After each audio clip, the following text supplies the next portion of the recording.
speaking of marketers and how to work with those folks, marketers need to start activating the privacy segments and need to start thinking about privacy through the lens of marketing itself. They need to start thinking about how their privacy peers can help them navigate this world of data deprecation. How can we use our privacy assets, our privacy tools, and our privacy guidance to build the kind of trust with consumers that lets us turn around this data deprecation boat? There are 3 pillars here that form a customer-first privacy experience. The first is transparency, and what I mean here is that you just have to provide really clear explanations of the data that you're collecting and how you're using it. You have to make your privacy experiences human understandable, and you have to be really responsive when customers request information about what you're doing. Now, that second bullet point is really important, and again, I suspect that we've got a few lawyers on the phone here or on the conference, and I want to be really sensitive about this, but privacy experiences shouldn't be designed by lawyers. And I'll give you a few examples of what I mean in just a minute. But we would never let a product designer design a product page on a website. That's not their forte. We have to make privacy experiences that are human understandable. The second pillar here is meaningful choice, and this is really about data minimization, right? So this is about giving customers options for data collection that are progressive. Don't make me give you my name, my email address, my zip code, like all of this information in the first instance that you're asking me for information. What is the minimum information that I can provide you to get the service or the product or the information that I need in a reasonable way? That means data minimization without breaking experiences, and allowing customers to opt down instead of just giving them a nuclear opt-out.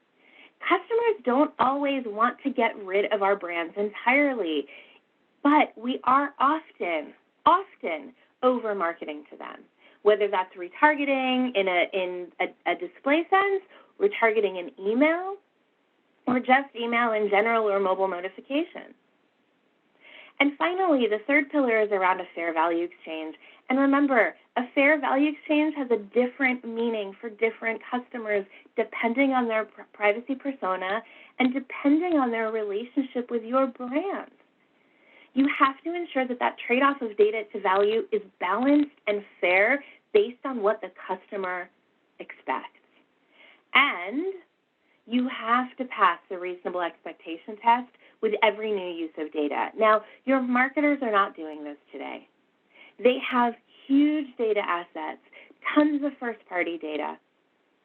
And there will be vendors, and there will be agencies, and there will be other marketers saying, hey, did you know that this is a cool thing that you can do with your first-party data? We have to ask them to take off their marketer hats, put on their human hats, and ask whether their customers, your customers, would expect them to be using that data in the way that they're about to. Now, this is all fairly esoteric, so let me give you some concrete examples. Now, really thinking about privacy experiences through a human-centered design lens is really important. Let's be really honest with ourselves here. We made everything about privacy experiences inscrutable. Privacy is my day job, and it still takes me hours to wade through the various privacy policies, permissions, settings, terms of service for the various sites and apps that I use every week. We can simplify this. And I'm not suggesting that the legal document, which is a privacy policy, goes away. But what I am suggesting is that we organize that information in ways that answer customer questions more simply in a two-tier system. And this is exactly what Class Dojo has done. They have taken those critical questions that teachers and parents have, and put them on a privacy center where they're answered simply and clearly. Now, if you want to drill into the legalese, you can by clicking the link. But at a glance, you can see what somebody's questions, what somebody's posture is on things like data ownership, on things like how long do you hold my data after my student is no longer in the system, and how can I delete my student's data if I decide to stop using the system. Away also organizes their data control page very, very clearly and very simply. And the flow, the experience of requesting your data or deleting your data or correcting your data is very simple and very clear. Lawyers and compliance teams should not be responsible for designing privacy experiences. That's transparency. Now, on meaningful choice, there's a lot of things that we see from the, the cookie consent side, which are not really personalized, right? They're not personal to the brand. And that's really important. On the right-hand side, you see JamieOliver.com, and they're really clear about what they use their cookies for, and it's incredibly human. And I love that they call out and point out that their functionality cookies include social media cookies. Many brands don't do this, and it can be a surprise to consumers when they've opted into functionality but not into targeting and advertising, but what they actually end up seeing is targeting and advertising in the social media platform. It feels creepy to them. So Jamie Oliver calls that out, and they explain the use of this data in really, really clear English. On the left-hand side, you see Banana Republic, and they recognize that I wasn't opening their emails. I appreciate that they said, hey, do you want to still receive them? And if so, why don't you click on this button and update your preferences about the things that you want to hear about? Do you just want to hear about sales? Do you just want to hear about petite fit clothing? That is a way for me to minimize the messaging that I get from them, but personalize it. And by the way, it benefits Banana Republic because they're not spending money on targeting me with things I'm not interested in, and I've given them a signal, a cue, that I am only interested in their petite fit clothing. That is unbelievably valuable information for Banana Republic. This is about meaningful choice. And finally, fair value exchange. I don't know if anybody has ever signed up for Stitch Fix or Home Chef, which are the two screenshots you're seeing here, but holy cow, they run you through a ringer.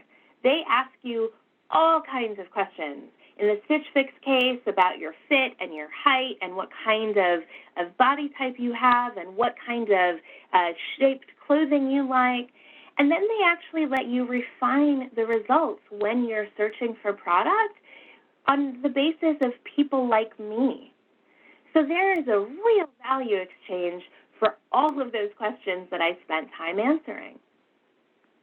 In the case of Home Chef, I go through and I click all these radio buttons and I update my preferences and I update my settings and my choices, and I can tell them things like, I'm really intimidated by cooking big cuts of meat with bone in them. It's that granular. But again, what it means is that the menus and the boxes that they ship me are tailored. They're tailored to the things that I like. And if I tell them, I don't really like cooking bone-in, but I'm willing to experiment, they will send me an email saying that there's two options for a given recipe. Do you want to try the bone-in version? That's value exchange. I am willing to give them all of this information so that I can get a really great experience in return. So, what can you do? I've given you these examples. What can you actually do if you know your customers' privacy personas to optimize your communications? Well, I've told you that the conditional consumerists really value transparency and relevant benefits in exchange for their data.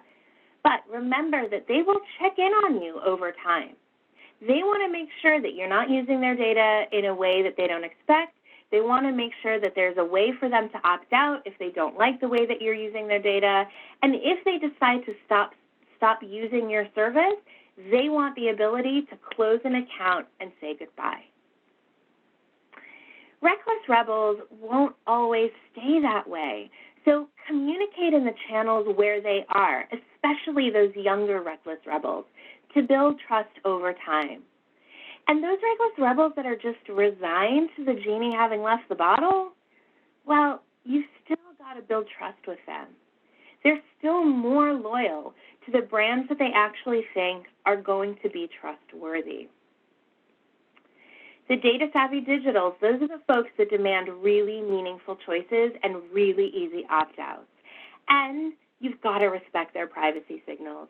If these folks come to your website using a do not track signal, respect that. See it in the same way that you would see a CCPA don't sell my personal information request. That's really important for these folks. The nervous unawares just need reassurance. Keep your interfaces really simple. Show your intent about your data uses, and really do simplify the way that you explain the way that you use their data. Remember, most of these folks don't even realize that the data economy exists at the scale that it does. So just be cautious with them. And finally, the skeptical protectionists, they need shows of consistent integrity. These are the folks who, I'll admit it, we wear the tin hat. We are really, really willing to exercise our privacy rights. We have to show the skeptical protectionists that our brands are trustworthy, that we have integrity when it comes to data use, and really simplify and make it easy for them to exercise their privacy rights. If you tie these together with the 3 pillars of privacy communication, experiences, transparency, and value exchange, you can build a marketing strategy that really actually wards off data deprecation, because the most important customers will share more information with you over time.